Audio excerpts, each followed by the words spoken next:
Sabarmati online classes में आप सभी का स्वागत है। इस वीडियो में हम क्लास 10th मैथ एनसीईआरटी के अंतर्गत चैप्टर 2 बहुपद की प्रश्नावली 2.1 कंप्लीट करेंगे। तो इसके पहले के वीडियो में हम चैप्टर नंबर 1 वास्तविक संख्याएं कंप्लीट कर चुके हैं। तो यहाँ पर सबसे पहले थोड़ा सा इंट्रो देख लेते हैं कि बहुपद का अर्थ क्या होता है। तो बहुपद का अर्थ होता है एक से अधिक पद। तो एक से अधिक पदों से जो मिलकर बनता है उसे हम बहुपद कहते हैं। बहुपद का निर्माण दो चीज़ों से होता है, चर तथा अचर से। तो यहाँ पर हम लोग देख लेते हैं कि चर और अचर किसे कहते हैं।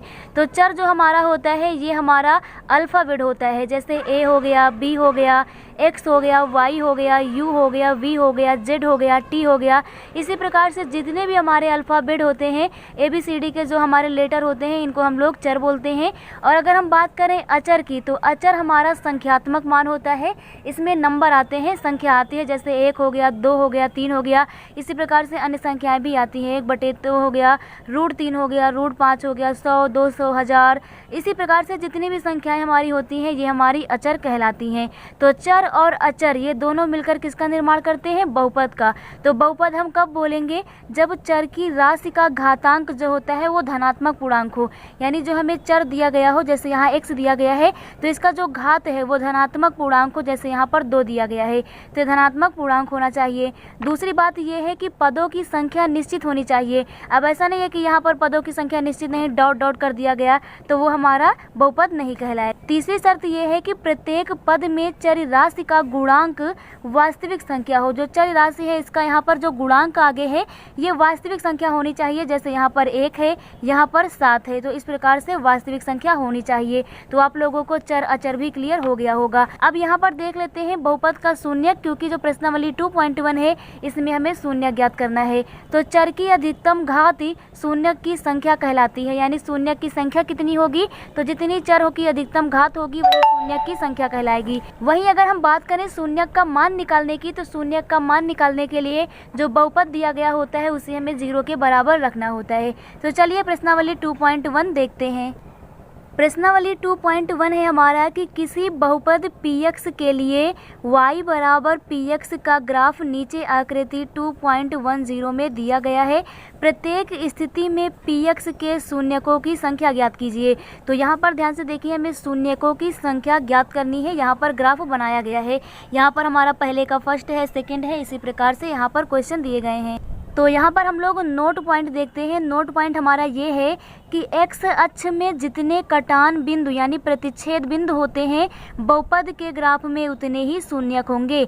यानी यदि आपको शून्यकों की संख्या ज्ञात करनी हो तो आप ये ज्ञात करिए कि x अक्ष पर कितने कटान बिंदु हैं, यानी ग्राफ जो है वो उसमें x अक्ष को कितनी बार काटा गया है आपको ये पता करना है, तो उतने ही इसमें शून्यक हो जाएंगे। तो चलिए पहला क्वेश्चन यहाँ पर करते हैं।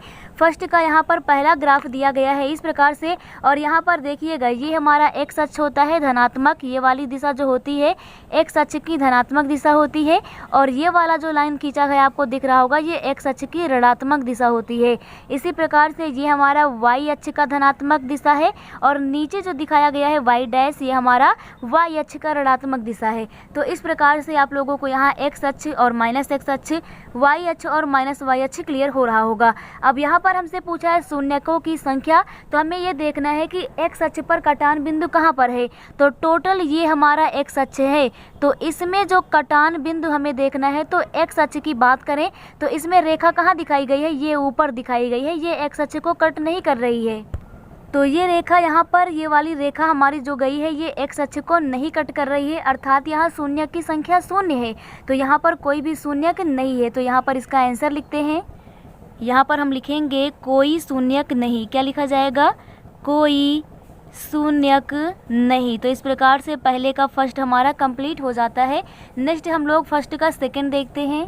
सेकेंड ग्राफ हमें कुछ इस प्रकार से दिया गया है, और यहाँ पर हमें ये x अक्ष दिख रहा है, इसी के साथ में ये y अक्ष दिख रहा है, और यहाँ पर एक कर्व बनाया गया है, एक वक्र बनाया गया है। तो चलिए देखते हैं ये वक्र x अक्ष को कहीं कट करता है कि नहीं करता है। तो ये वक्र हमारा यहाँ से गया और इसने x अक्ष को यहाँ पर कट किया, और इसके बाद इस प्रकार से ये निकल गया। यहाँ पर ये y अक्ष को कट कर रहा है, हमें y अक्ष को नहीं देखना है। x अक्ष को जितनी बार कट करेगा उतनी ही शून्य की संख्या होगी। तो ये हमारी x अक्ष है और इसको ये केवल एक बार कट कर रहा है इस बिंदु पर, तो यहाँ पर शून्य की संख्या कितनी हो जाएगी, 1 हो जाएगी। तो फर्स्ट का सेकंड में लिखेंगे शून्य की संख्या 1 है। तो यहाँ पर हम लोग लिख देते हैं कि 1 शून्यक है, 1 शून्यक है। इस प्रकार से फर्स्ट का सेकंड भी हमारा कंप्लीट हो जाता है। नेक्स्ट फर्स्ट का थर्ड देखते हैं।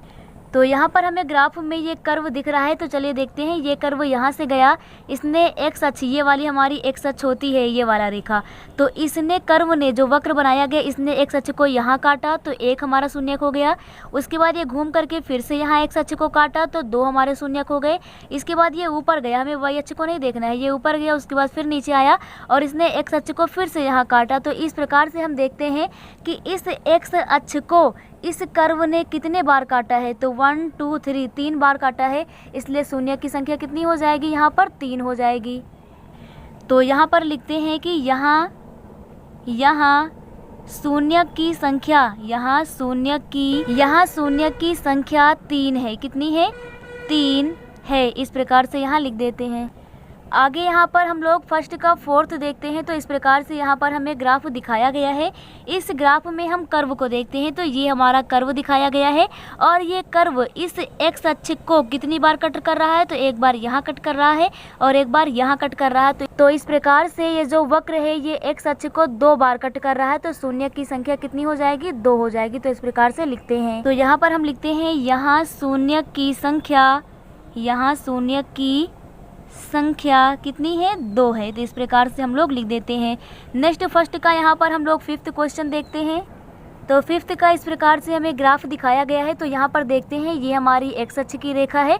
तो यहाँ पर वक्र को देखते हैं किस प्रकार से कट करेगा। तो ये वक्र सबसे पहले यहाँ कट करेगा, फिर आगे जाएगा एक्स अक्ष को यहाँ कट करेगा, फिर इस प्रकार से निकल कर आएगा एक्स अक्ष को यहाँ कट करेगा, उसके बाद इस प्रकार से आकर के एक्स अक्ष को यहाँ कट करेगा। तो इस प्रकार से एक्स अक्ष पर कितने कटान बिंदु हो गए, 1 2 3 4। तो यहाँ पर शून्य की संख्या 4 हो जाएगी।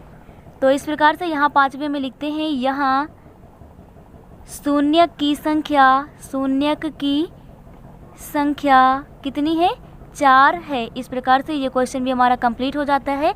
नेक्स्ट एंड लास्ट पहले का यहाँ पर हम 6 क्वेश्चन देखते हैं।